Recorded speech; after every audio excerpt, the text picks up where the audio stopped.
Hello everyone, Ted has arrived on Peacock. This is the prequel to Ted and Ted 2. The first Ted is one of my favorite all-time modern comedies along with Zoolander and Anchorman. And this has some of that same humor from the films, and in many ways it's actually quite funnier than some of the films. It still has that crude, vulgar humor that you would find in the Ted films and even Family Guy. Seth MacFarlane, of course, returns as Ted, and this time it's a prequel that takes place in 1993. So John is 16 years old. He's a junior in high school. And it pretty much deals with like Ted and his adventures in high school. In this one, Ted sits at home all day, watches game shows. He's pretty much like the Ted you all know and love, but he's not smoking pot yet. So this is a show to show you where it all went wrong with the both of them.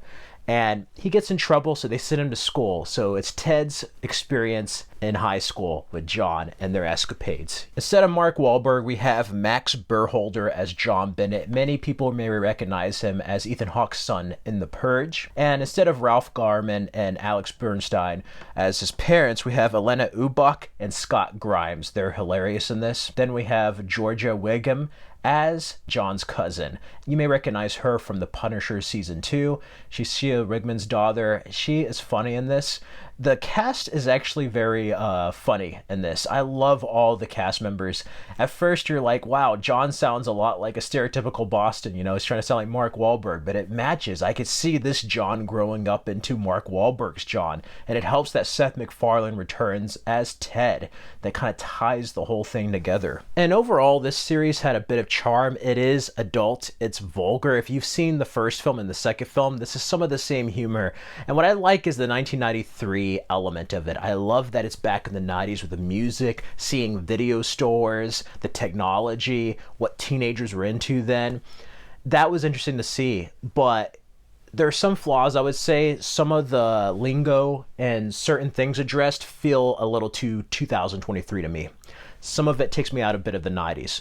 But it's very small, and there's not much into it. As a matter of fact, this show is self-aware that some things aren't going to be exactly like 1993, and I kind of like that because it addresses certain things not only back in the 90s, but certain things now in present day, and it's aware of the issues and jokes about them, and it pokes fun at everything.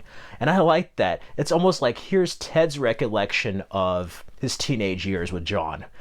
It's not exactly 100% of what it may have been like in 1993, but it's just like Ted's recollection of it. Yeah, we know some things might be off, but here's this little journey, and I kind of enjoy that.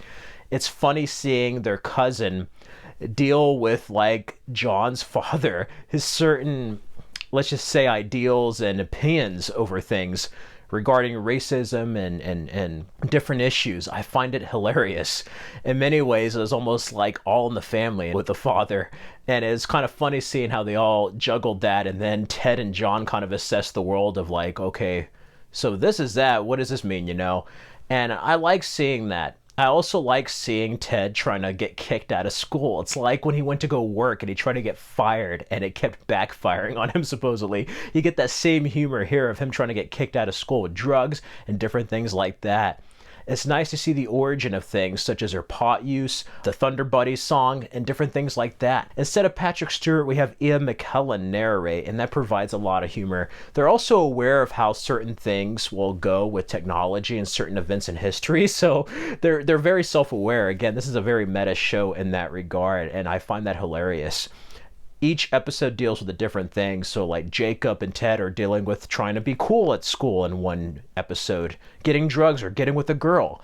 The other one is them trying to rent a porno tape in the adult only section at a video store and the whole drama around that. Another one is them dealing with a bully, Another one is them at a Halloween party. There's a wonderful episode where John has to stay home on Halloween night and the cousin's going out to a party because she's older. She's like college age. So she's dressed as Michelle Pfeiffer's Catwoman at a Halloween party, and she wants Ted to be her designated driver. So he's dressed as an Ewok from Return of the Jedi. There's a lot of humor there. The apple pie from McDonald's, it's cool seeing them reference music and different foods and things that were around in the 90s. And as a 90s kid that's growing up now, it's kind of cool seeing them deal with that. Even though it's not 100% accurate at times, it's still really cool to see him get that close and just kind of poke fun at stuff, or even like the infancy of the internet, or pre-internet, so to speak. The adult humor does sometimes get a little old, you know. Sometimes it's just like, okay, we've been through this before. This is like beating a dead horse. But it doesn't do it enough to where you're going to be tired of watching it. I say, if you know what you're getting into, if you're a fan of Family Guy, Ted, and Ted 2, you're going to have a blast with this. It's been a long time since I laughed this hard. The first 2 or 3 episodes are just insane in this series, and I absolutely enjoyed them from start to finish. And I have to say, the younger actor did a great job of marrying Mark Wahlberg, but also making the role his own in this period of time in John and Ted's life. And Seth MacFarlane, as always, does not miss a beat with the writing and the voice performance as Ted. There's a lot of crazy stuff here. A lot of funny jokes regarding Rocky and Sylvester Stallone. And there's even a crazy episode where there's another inanimate object that comes to life. That's all I say. It's a very crazy Christmas episode, so to speak. But this show also has a lot of heart to it as well. And what can I say? It's just a lot of fun. If you want to escape from the everyday reality of events around the world and just watch something to just kind of turn your brain off and just relax, Ted is the perfect thing to do that. It's a feel-good comedy. And I hope we get a season 2, because I would love to see what John and Ted's senior year at high school would be like before the movies. Overall, it was cool seeing this blast from the past with Ted. If I had to give it a score, I'd probably give it a 4 out of 5. And if you're a fan of crude, vulgar comedies, I highly recommend checking this out, especially if you're a fan of Ted and Ted 2. I like Ted 1 more than I do Ted 2, but Ted 2 has a lot of funny moments as well. Definitely check it out on Peacock this weekend. Anyway, those are just my brief thoughts on Ted. I thought I'd talk about this. I don't see many people talking about Ted, and I'm a fan of the film, so like it's great seeing this prequel. I didn't think it was needed, you know. You have different parents, and some things, like they didn't have the Jurassic Park poster yet in their room, but like they still go see Jurassic Park, so that was kind of cool to see that element, because it was kind of briefly touched upon in the background at the beginning of the first one. And there's some funny jokes here. They go places where I'm like, wow, they went there, and I love it. I love it for that, for not playing it safe. So yeah, if you're a fan of those films or Family Guy, check it out. Let me know, have you seen Ted the series, or even the Ted films? Let me know what you love the most about him. If you've seen it, what was your favorite episode or moment? Let me know down in the comments below. In the meantime, you can check out my previous videos for more content. I have Mr. Monk's last review, as well as a top 10 films of 2023, 4K DVD Blu-ray collection. Stay safe and healthy, everyone. Till next time. And if you're in an area with cold weather, stay warm out there.